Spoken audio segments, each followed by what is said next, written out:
தாய் உங்களை பெற்றிருக்கலாம், ஆனா உங்களை வளர்த்த அவங்க உங்களுக்காக அவங்களுடைய வாழ்க்கையை அர்ப்பணிச்சிருக்காங்க. கண்ணனை பெத்தெடுத்த தேவகியை விட அவனை வளர்த்து ஆளாக்கின யசோதைக்கு தான் பெருமை, சிறப்பு எல்லாம் இருக்க. அண்ணி வாங்க. மீனுக்குட்டி, இப்படி இழைச்சி போயிட்ட. கல்யாண பத்திரிக்கை கொடுக்கறதுக்காக இந்திரா வீட்டுக்கு வந்தவங்க அந்த விஸ்தாரமான சோஃபால உட்கார்ந்துக்கிட்டாங்க.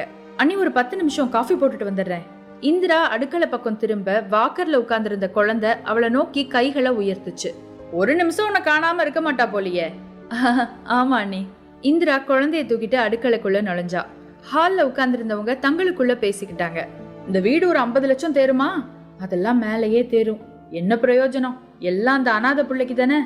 இந்திராவுக்கு மெல்லிசா அவங்க பேசுனது காதுல விழுந்துச்சு. அதே நேரத்துல மீனு என்ன சொன்ன? அம்மா நான் சொன்ன.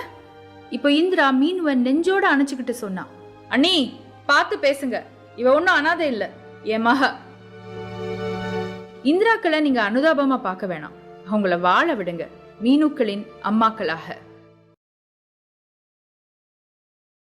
Upon a time there was a cruel king called Kamsa, king of Mathura. He was infamous for his cruelty and atrocity. He had a sister called Devagi. Devagi married to Vasudeva. Just after Devagi wedding, Kamsa heard a prophecy from the sky. "O cruel king, each child of Devagi and Vasudeva will end your life." Kamsan imprisoned his sister and brother-in-law. Kamsan killed all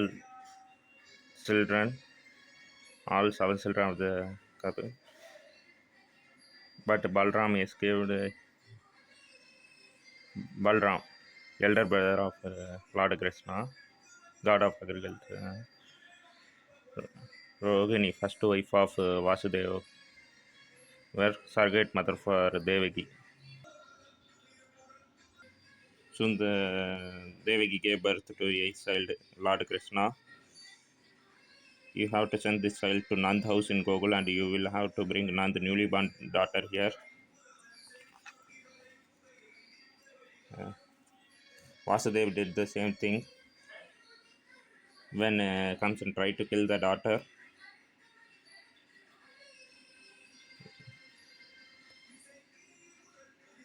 she fly away in the sky and said, "Your death is near, and you will be killed by Lord Krishna." Lord Krishna raised by Nand and Yashoda couple. His childhood as a cowherd, stealing butter, everything. Comes send demons like Pudana, Bagasur, Trinavarta, Sagrasura, Agasura, Vimsura, Kesi to kill Krishna, but Krishna killed all of them. Krishna also killed Kaliya, the most dreaded serpent in Yamuna, lifting Govardhan Parvat on his little figure for 7 days is considered as his most divine act. Naraga Sadurdasi then at his teenage for 13 or 14 years, Krishna killed Kamsa. Kamsa father-in-law Jarasandh was killed by Bhiman. Krishna's sister Subhadra married to Arjun. In battle of Mahabharata, Krishna, friend and guide of Pandava, he gave sermon to Arjun, which is called Bhagavad Gita, Gita Jayanti. In this way, the 8th incarnation of Lord Vishnu ended many evil lives on this earth. Lord Krishna is the most lovable Hindu god. He is revered and worshipped in all parts of India. Radha Krishna, soul husband god. Patience equal to devotion.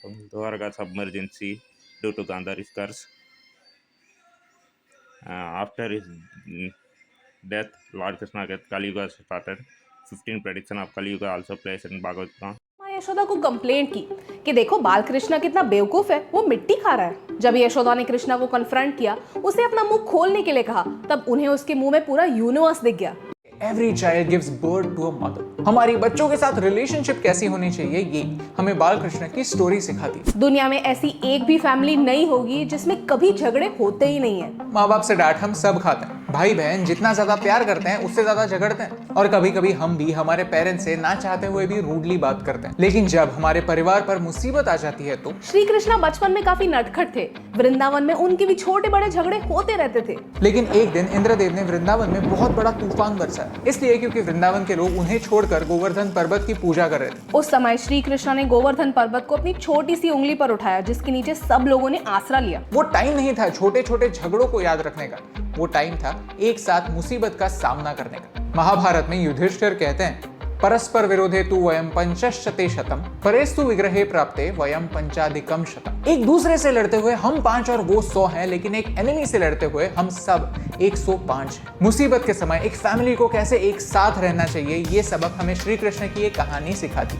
Leadership के बारे में हम श्री कृष्ण से क्या सीख सकते हैं? श्री कृष्ण को लोग प्यार से माखन चोर कहते हैं। वो गोपियों का माखन चुराते थे। उनसे तंग आकर गोपियों ने माखन को एक मटके में डालकर इतना ऊपर टांग दिया कि ये छोटे कन्हैया वहां तक पहुंच ही ना पाए। लेकिन आगे क्या हुआ ये हम सब जानते हैं, जिसे हम हर साल सेलिब्रेट भी करते हैं। ये कहानी हमें एक इम्पोर्टेंट लेसन सिखाती है कि जो काम एक इंडिविजुअल के लिए इम्पॉसिबल है, वो काम एक टीम पॉसिबल कर सकती है। द सीक्रेट नाम की ये बुक उनके प्रोसेस को गाइड करता है और हमें विजुअलाइजेशन और टीम वर्क का इंपॉर्टेंस इस कहानी से सीखने मिलता है। असली भक्ति क्या होती है, ये हमें श्री कृष्ण एक कहानी के रूप में समझाते हैं। वृंदावन की समृद्धि के लिए एक यज्ञ हो रहा था। भगवान के लिए बहुत सारा प्रसाद बन रहा था। कृष्ण और उसके दोस्त काम से लौट रहे थे। वो थके थे, भूखे थे। उन्हें श्री कृष्णा ने पुजारियों से खाना मांगने के लिए कहा, लेकिन पुजारियों ने मना कर दिया। खाना भगवान के लिए था, लेकिन उनकी पत्नियों ने उन्हें अपने हिस्से का खाना दिया। श्री कृष्ण ये देखकर खुश हो गए और यज्ञ सफल हो गया। असली भक्ति भाव में है, इमोशंस में है, जिससे पूजा की जा रही है। श्री कृष्ण ने कहानियों के थ्रू हमें इंसानियत का मतलब समझा। यमुना वृंदावन की लाइफलाइन थी। इस नदी पर कालिया नाम के एक नाग ने कब्जा कर लिया था और उसका जहर इस पीने के पानी में मिक्स हो गया था। और पानी नहीं तो वृंदावन नहीं। श्री कृष्णा ने अपनी जान की परवाह ना करते हुए कालिया को हराया। लेकिन कालिया जैसे जहरीले नाग के साथ लड़ते हुए अगर श्री कृष्णा को कुछ हो जाता तो? नेगेटिविटी और पॉजिटिविटी का एक अजीब रिलेशनशिप होता है। कभी नेगेटिव लोगों के साथ रहकर अच्छे लोग भी नेगेटिव हो जाते हैं, लेकिन कुछ लोग होते हैं जो खुद की पॉजिटिव एनर्जी में विश्वास रखते हैं, खुद के मॉरल्स की जड़ें स्ट्रॉन्ग रखते हैं, तो उन पर एक्सटर्नल फोर्सेस हावी नहीं हो सकती। और एक लीडर का यही गुण होता है। कालो वा कारणम राज्ञो राजा वा काल कारणम इति ते संशयो माभुद राजा कालस्य कारणम। एक असली लीडर कितनी भी एडवर्स कंडीशंस में अपनी टीम का और अपने पर्पस का साथ नहीं छोड़ता। वो नेगेटिव सर्कमस्टांसेस को बदलने की ताकत रखता है, लेकिन खुद नहीं बदलता। आज हम इंस्टेंट अप्रूवल की दुनिया में रहते हैं। दुनिया के किसी भी कोने से इंफॉर्मेशन फट से पा सकते हैं और झट से अपने ओपिनियंस शेयर कर सकते हैं। और सबसे वियर्ड बात यह है कि हम हमारी सेल्फ वर्थ को लाइक्स, सब्सक्राइबर्स और फॉलोअर्स के वजन से तोलने लगते हैं। कंपेयर करने लगते हैं कि उसकी फोटो को इतनी लाइक्स तो मुझे क्यों नहीं। सुनने में ट्रिवियल लगता है, लेकिन ये हमारी लाइफ का एक इंपॉर्टेंट हिस्सा है। एक बार श्री कृष्णा ने गोपियों के साथ रास लीला खेलनी चाहिए, लेकिन जब समय आया तब श्री कृष्णा वहाँ थे ही नहीं। गोपियों को समझ ही नहीं आया कि श्री कृष्णा हमें प्रॉमिस करके कहाँ चले गए। लेकिन जब गोपियों ने आंख बंद की तब उन्हें श्री कृष्णा दिखे, क्योंकि वो हर गोपी के साथ ही थे। वो कहीं बाहर नहीं, उनके दिल में ही थे। हम हमारी आसपास की दुनिया से तो कनेक्टेड हैं, लेकिन फिर भी हम हमारी अंदर की आवाज से जो कनेक्शन होता है उसे कहीं खो रहे हैं। श्री कृष्ण हमें सबसे इंपॉर्टेंट फॉर्म ऑफ लव के बारे में सिखाते हैं, जो है सेल्फ लव, जो सेल्फ एक्सेप्टेंस और सेल्फ रिस्पेक्ट का बाय प्रोडक्ट। दोस्ती के 2 स्टोरीज है महाभारत में। एक है द्रोणाचार्य और राजा द्रुपद की कहानी। दोनों बचपन में एक साथ एक ही गुरुकुल में पढ़े। डिफरेंस बस यही है कि द्रुपद एक राजा बने और द्रोणाचार्य एक गुरु। बड़े होने के बाद जब द्रोणाचार्य द्रुपद को मिलने उसके राज्य में गए, तब द्रुपद ने उन्हें एक दोस्त की तरह नहीं, एक गरीब इंसान की तरह ट्रीट किया। उन्हें इक्वल रिस्पेक्ट नहीं दी, बेइज्जती करके वापस भेज दिया। कुछ साल बीते और कौरव और पांडव द्रोणाचार्य के शिष्य बने। उनकी शिक्षा समाप्त होने के बाद उन्होंने अपने गुरु को पूछा कि आपको गुरु दक्षिणा में क्या चाहिए। द्रोणाचार्य ने कहा कि राजा द्रुपद को कैप्चर करो। राजा द्रुपद से युद्ध जीतने के बाद द्रोणाचार्य अपने बचपन के दोस्त के सामने आए। उन्होंने कहा कि एक दिन तुमने मुझे एक बराबरी का रिश्ता नहीं दिया, आज मैं तुम्हें तुम्हारा बराबर बन के दिखाता हूँ। अपनी जान के बदले मुझे तुम्हारा आधा राज्य दे दो। इस इंसल्ट को द्रुपद कभी भूले नहीं। उन्होंने तभी ठान ली कि जैसे उनके राज्य के 2 हिस्से हुए, वैसे ही हस्तिनापुर के भी 2 हिस्से होंगे, और ये हिस्से और कोई नहीं, उनकी संतान करेगी। और उनकी संतान थी द्रौपदी। एक तरफ दोस्ती की ये कहानी है और दूसरी तरफ है एक मिसाल सुदामा और श्री कृष्णा के दोस्ती की, जहाँ श्री कृष्णा ने राजा बनने के बाद भी अपने बचपन के दोस्त को गले लगाया, उसे वही सम्मान दिया जिसका वो हकदार था, क्योंकि स्टेटस और सक्सेस दोस्ती के बीच में कभी नहीं आने चाहिए। कंस श्री कृष्णा के मामा थे, लेकिन कंस एक अच्छे इंसान नहीं थे। तब श्री कृष्ण ने अपने रिश्ते को धर्म के बीच में नहीं आने दिया। उन्होंने वही किया जो सही था। ये सीख धर्म है और इस धर्म में एज पेरेंट्स हम आपके साथ हैं। अगर आपको हमारे श्रीमद् भागवतम के इस नॉलेज को एक प्रैक्टिकल तरीके से प्रेजेंट करने का अटेम्प्ट अच्छा लगा तो इस वीडियो को शेयर कीजिए, क्योंकि इस विजडम को आपके सामने लाना, आज के लिए रेलेवेंट बनाना हमारा यज्ञ है। अगर इसमें भगवान है देन आई एम श्योर कि हम तो बस एक जरिया हैं। हमारे थ्रू भगवान ही आपसे बात करना चाहता है और ये मैसेज आप तक पहुंचाने से मुझे फर्क।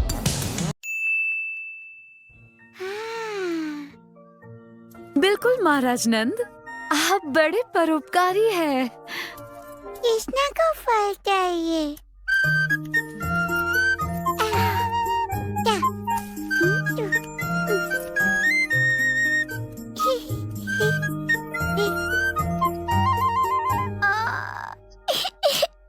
ओह, रो मत नन्हे कृष्ण, मेरे फलों के लिए इतना ही पर्याप्त होगा।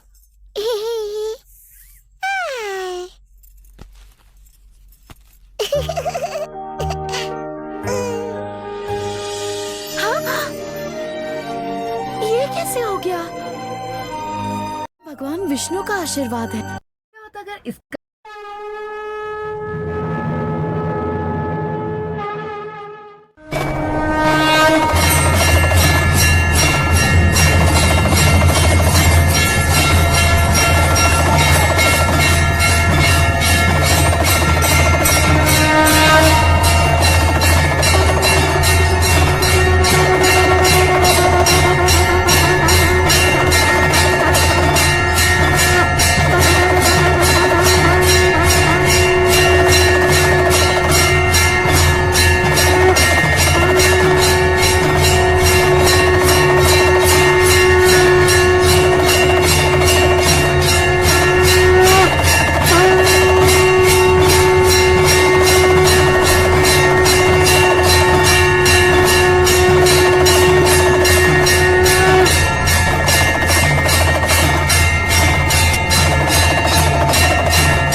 கீதையை சொன்ன அந்த ஸ்ரீகிருஷ்ண பகவானே இடையன் தான்ப்பா. என்னிடமே காட்டுகிறாயா இடையனே? சரியாக சொன்ன மாய வித்தைகள் என்னிடமே காட்டுகிறாயா இடையனே? சரியாக சொன்னீர்கள் மாமா. பிரம்மாவுக்கும் சிவனுக்கும் இடையில் நின்று காக்கும் தொழில் புரியும் நான் இடையன்தான். அதனால்தான் இரவின் இடையில் பிறந்தேன், இடைக்குலத்தில் வளர்ந்தேன். இந்த இடைப்பருவத்தில் தங்களையும் சந்திக்க வந்திருக்கிறேன். அன்னையுண்டு அன்னை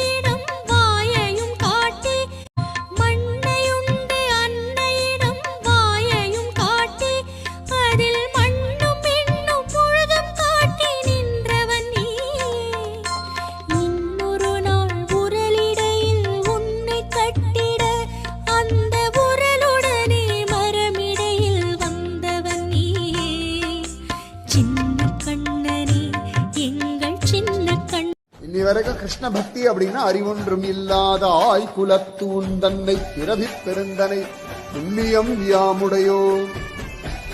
இன்னைக்கு எங்க வீட்டுக்கு பால் போடுறவர் சொல்லுவார், நான் ராதே கிருஷ்ணா அப்படின்னா பாருங்க எங்க ஆளு பேரை நீங்க சொல்றீங்கன்னு வருது. எனக்கு இன்னி வரைக்கும் அது பதில் சொல்லவே முடியல.